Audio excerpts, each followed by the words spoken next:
I was going to say, we did a bunch of prep, and so I have all those cue cards that I can throw out now because everything that I was going to ask can't be answered for you guys. So watch me wing this. It's going to be great. First of all, I think the juxtaposition from the Clydesdales and the zombies was an interesting way to start the afternoon. Pretty much. And so I'm at Fox Media. Polygon is our premier gaming and culture site, and their editors actually say that they feel like gaming is the language of modern culture. Can you talk just a little bit about the role that you think gaming is playing in modern culture?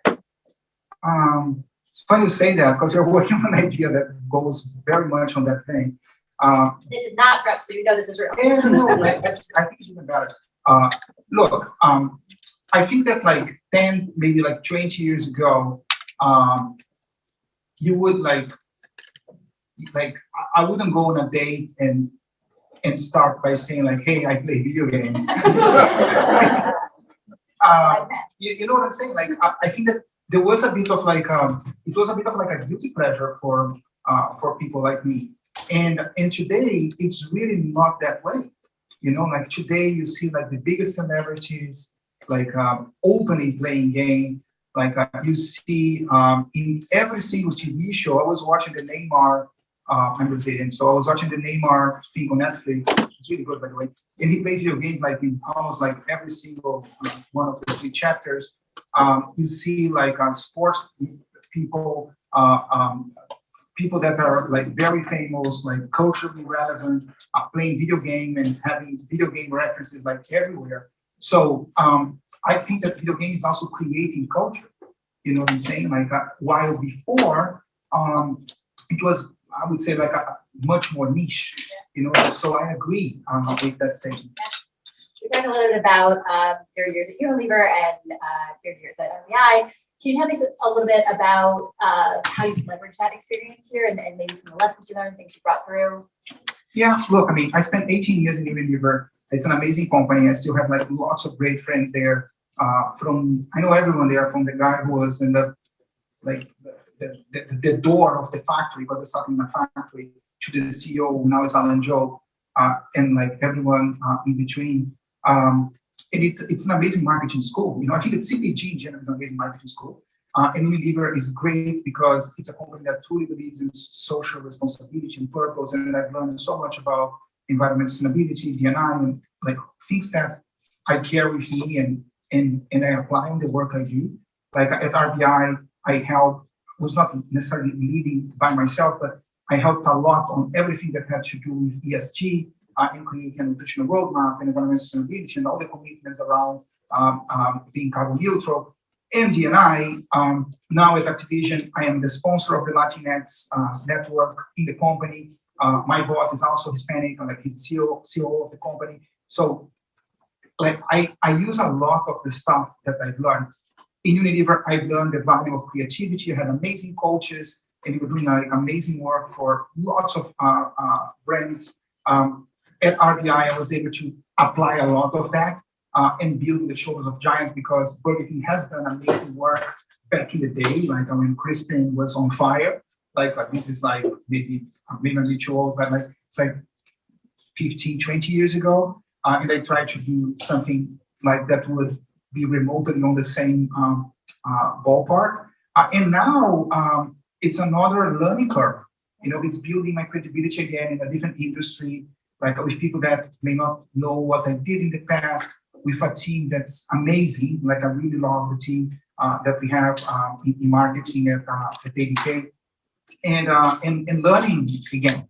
You know, I'm excited because I feel that I'm learning like every day. Like there are meetings that I still go and I have no idea what people are talking about.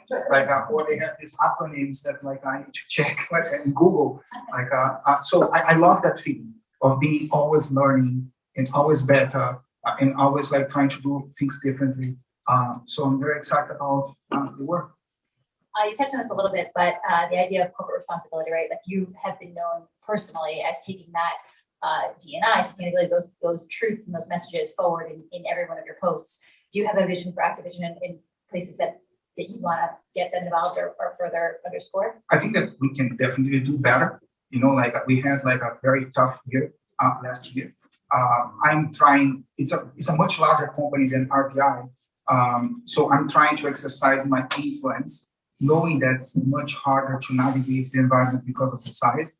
I think that the leaders of the company, the leadership that's there today, I think that they are very, like, I believe on the team, I believe on my peers, I believe on my boss. I think it's really ethical people that want to do the right thing. And we are all investing a proportional amount of time working on ESG, working on like having clear targets in terms of D&I and making sure that we're addressing some of the issues we had in the past so that we are like an awesome place to work and an inclusive place. And it has to be, because I want us to create games that reflect, that are like a better world. And I think we'll only be able to do that if our environment is inclusive, welcoming, diverse, and fun. Else, the output of the work will not be as good. So to me, it's a business imperative, and that's how the leadership of ABK see it. You talked about the size, right? Activision is a huge company with phenomenal growth in the market share of streaming gaming being larger than mobile streaming video services. A CMO, I'm sure, eye is on growth, and some of that charge is around how to continue to grow when the industry is so large, when the company is so large. What does that feel like in terms of the pressure that brings and the strategy that you might be applying there? I think that we, in a way or another, we have pressure everywhere, like every single public company, NGO, the pressure on RBI was massive too. The pressure in Unilever was huge. As you grow in a company, naturally you feel even more of the pressure, right? And at ABK it's no different. We have formidable competitors out there. They're awesome games from other companies. What we did in the past that made us successful is not necessarily what's going to help us go to the next level. I kind of mentioned that in the presentation. So to me, my leadership challenge is how can I, on top of all the other things that we spoke about, how can I help the team innovate, experiment, do things differently, without trashing what has been done in the past, building on what has been done in the past, but help the team evolve. It's very easy for people to say, yes, we want to do it different, but when push comes to shove, what kind of work last year. And the human nature is to try to repeat that. You find comfort in doing that. But if there is one thing that I've learned, the work on BK, the work on Dove, the work that I did that was most successful in terms of growth and winning market share, is that you are not going to find an amazing output in comfort. I think that one of the things that my CEO at RBI used to tell me was you made us feel more comfortable with feeling uncomfortable. I would present ideas. It got to a point. This is after 7 years, right? It got to a point where when I was presenting ideas, just because I didn't have to approve the ideas, just because I get excited about the ideas and share the ideas with people, they would look at this one makes me really uncomfortable. It's probably going to work, and that's the type of culture that I think you need to have. If there was something that there was zero risk and everyone was comfortable and could provide an amazing output, if I knew where that was, I would not be here, guys. I would be in the Caldera Island. You know what I mean? So that thing doesn't exist. So we really need to stretch and push, build credibility, take people in the journey with you. It's really not easy to do that, and it does take time. Yeah. One of the other points that you were making during your presentation was this concept of the metaverse, right? As gaming becomes closer to reality becomes closer to gaming. Can you tell us a little bit about the vision that you have for ABK in getting further into that space or championing that blending of worlds? Yeah. So I think that metaverse is probably the buzzword of the year. Since Zuckerberg did that film, how do I call that? Help me out. Yeah, that thing. I don't know. To me, the first time that I thought about metaverse was when I was introduced to Second Life, and this was back in 2006, 2007. Yeah. So that was the first time I was oh wait, people are doing what? They're buying stuff in this digital space. Because today, World of Warcraft is a metaverse. Caldera, was on this kind of metaverse. if you miss the second live wave back in the day, maybe you watch Ready Player One, which is also Metaverse. So to me, it's something that has been out there for quite some time, and I think that we as a company should try to make sure that when we are creating an environment where people are going to hang around, because that's how people are interacting with gaming, that we try to do it in a way that's an environment that's healthy, non-toxic, where there is diversity, because you're basically creating worlds where people are going to mingle and connect. So try to create a better world, and I think that we'll only be able to do that if the people who are working on that are having fun, are diverse, are in an inclusive environment, and that's why it's a business imperative. Yeah. Another business imperative, it seems these days, is consolidation. Sony acquired Bungie, Fox Media acquired Nine. You guys are in talks with Microsoft.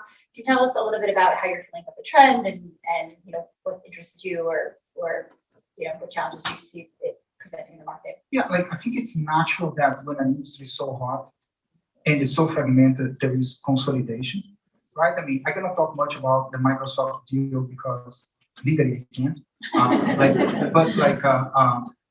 If the deal happens and if it closes and all that, I think it's good for both companies. And and I think it will turn into the number 3 player in games, and not even number 2 or 1. So there is still a lot of fragmentation out there. And I think that we'll probably continue to see consolidation. Bungie was the latest example, right? I mean, we saw it. Before we open it up to the room, we talked a little bit about advice you could give to other marketers who are interested in benefiting from this. Everyone is a gamer and the popularity of the space. Any tangible advice about being authentic, or how do people sort of get involved in ways that maybe don't seem as natural or more uncomfortable for their boards? Yeah, I would I would talk to either agencies that work with brands in gaming, or I would talk to brands in gaming, and try to understand for your brand, what is the sweet spot, and we can help. Riot can help you, Ubisoft can help you, Activision can help you, the agencies that work with these companies can help you. Don't be afraid, and I'm sure that in our case, when we speak for our case, we do want to collaborate with brands, and we can help you get it right, and I think it's fun, when we have crossovers, collaborations, we can do something really unexpected that will add value to the player and will add value to the brand that's connecting in our environment with our players. I think we've Q&A. It's up to you. I was trying to stay on time, but we've got 5 minutes left. I figured everyone in the room is talking about how should I talk to him. So absolutely, and we can do that because we did hear from the virtual audience that the keynote was fascinating. So I'm sure there's probably questions coming in that way as well. I'll start back here. You shared some fun examples of your brands, like gaming brands playing a role in culture. What examples inspire you in the industry of brands playing a role in gaming culture? You talked about adding value and examples of the principles of key collaborations, but what examples are inspiring you and could inspire other marketers like ourselves that aren't in gaming but want to play a role in your audience's lives? I think that we did, when I was at Burger King, we did some cool stuff with gaming. Even before Burger King, back in 2006, I was not at Burger King, but Burger King did an awesome partnership with Xbox and launched the Kids games. I think it was around 2006. And it was the number 1 game in units sold in the US back in the day. 2 years, during the last 2 years, we did an awesome thing, which was the Stephen H. Challenge, which was something with FIFA. We did the menu, the food court. It was a partnership with EA where we put sandwich fries on the court of the NBA game from EA Sports. You can do that. You can customize the court. And then if you scored from one of the products, you would get the product in real life, which was good for them and good for us.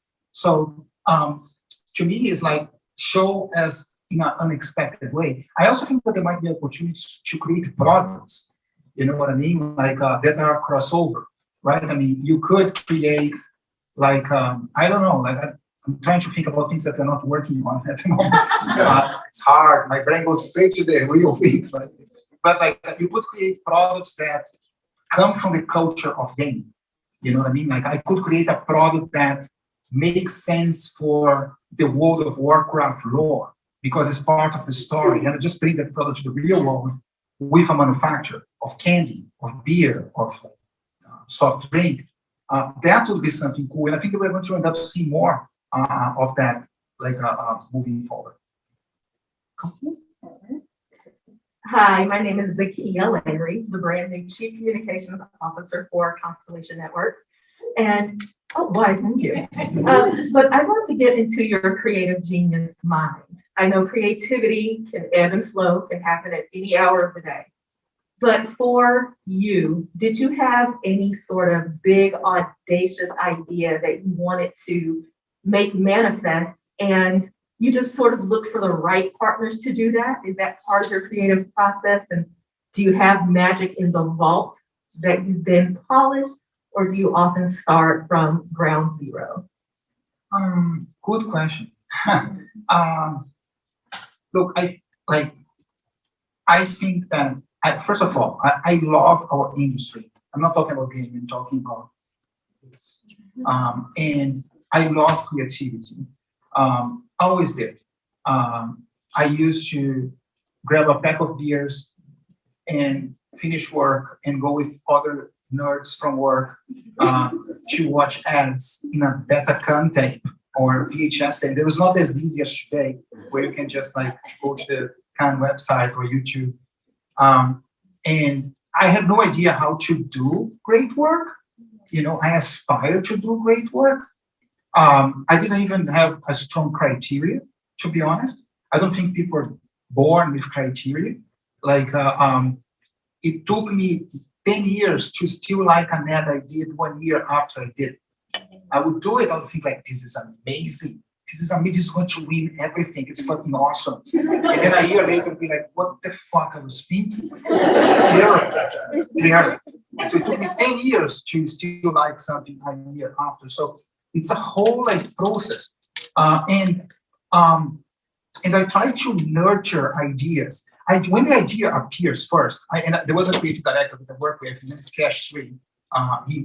He's awesome. And we work when he was at Activision New York. He used to say that when a lion is born, it's like a baby lion. It's very easy to kill. Very graphic metaphor, but it's so true. Like when a great idea is presented first, it's very fragile. Criteria, because if you just trust a creative point, you'll probably go okay. It's not trust because if you're a good person, you will build a good relationship like with the creative guys. It's not budget. I did things that were like totally on the cheap.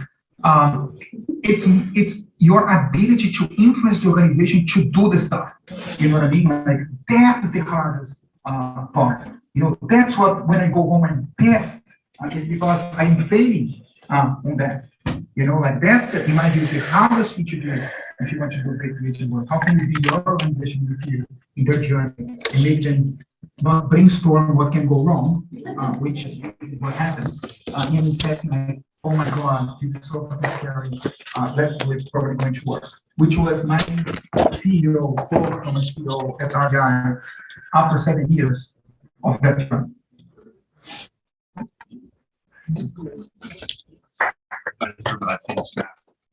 The creative work is phenomenal. I switch gears to a more strategic question. So seems like a lot of your games that you guys are producing are focused on young, right, adults. I'm curious what's behind that strategy, and then also the second part is I know that a lot of your marketing historically is focused on serving the core, right, gaming audience. You just talk about what you do to maybe expand that. Yeah, I think it's a really good question. We do have some games that are way younger demographics. I think Crash Bandicoot is an example. There are some younger folks that also play Candy Crush because it's kind of like fun and colorful. Okay. Yeah, pretty much. But it's true. Like in terms of the franchise that we have, the core target is a little bit. It's more adult, right? I mean, sorry, Call of Duty is like 18-year-old game, right? I have a 7-year-old. He doesn't play Call of Duty. The one time he saw me playing because he stormed into the room, he was like, "Papai, that's scary." And I had to stop there. He likes Mario better. And I need to pass all the levels that get stuck. It's a whole different presentation. So it is true what you're saying. In terms of like serving the core, like I think that like there are things that we can do to extend. For instance, my wife doesn't like first-person shooter. Okay, but if I'm playing campaign mode, she enjoys watching because it's like watching a movie. You know, the game is at such a high level in terms of graphics and storytelling. The people who write the story are the same people who write stories of movies. The cinematographer for Vanguard, which is the premium game, is the same cinematographer for Penny. It's the guy that does Nolan stuff. So it's like a movie. So streaming is a way, linear media is a way, right? I mean, there are lots of people watching Arcane they may have got into League of Legends because of that. Like lots of people got into Assassin's Creed, Sonic because of that. So there are ways to expand. The other way to expand is mobile, right? Because like just thinking about me as a Brazilian, in Brazil, penetration of smartphones is 100%. Like penetration of PlayStation 5 is almost zero. Like to buy a PC, a good one with graphic card and all the stuff is expensive. So mobile can really expand our audience, even with the current games that we have. You know what I mean? Like so, you'll probably see more mobile coming. Call of Duty was launched like 2 years ago. Hopefully, like there are more things coming on that front, which will also help us expand our audience. Wonderful. I've got one more question and then we will close it out. Yeah, so in your presentation, you talked quite a bit about trends. You actually counted against things that are happening within the entertainment industry. He just talked about audience expansion. I'm interested because of the success of like Riot's Arcane on Netflix. You have Halo being produced by Paramount Plus, which a lot of people are really excited about. Uncharted, which is a feature film now. Just curious about how much your team is thinking about using its IP in that way, and how much that's part of your core strategy, and how you're thinking ahead to utilize all the things you do really great on the gaming marketing side and translating that to other avenues of entertainment. Yeah, so I think it's an excellent question, and you clearly knows the space, right? Because I think you mentioned every single example I can think of, right? Sonic 2, yes, it's coming. My son is obsessed around that, so I know exactly that's coming. Yeah, that's awesome. I think I watched Sonic 100 times. My favorite scene is when he's holding the turtle. Anyway, different conversation. But I think linear can be huge. Let me answer in a different way. Like most of I cannot think about any massive, ginormous entertainment franchise that lives only in one lane. You know what I mean? Like Transformers. Like if you came to me as a kid and say like, hey, you know the Transformers thing that you like the toy, it's going to be massive in the movie, this and this, and I'll be like, no fucking way. I'm not like, no, Michael Bay is going to do that. No way. And you know, like so it really expands. Even Sonic, you know, like which was Sega, right? It's a huge franchise, not just with movies, like they have cartoons, anime, and like all that stuff. So I think that there is an opportunity there. We have been inconsistent on tapping into that. We did do like the World of Warcraft movie, but that was like a couple of years back, which did well for the game. In terms of box office, was just okay. So it's a massive opportunity, I think, for not just for Activision Blizzard, but for any IP owner that's hot, like Call of Duty or World of Warcraft or Diablo or Overwatch. Wonderful. And I think all the brands in this room can agree that the opportunity is kind of limitless for publishers and brands to participate in that, as well as the game systems. So with that, let's thank Renee and Fernando.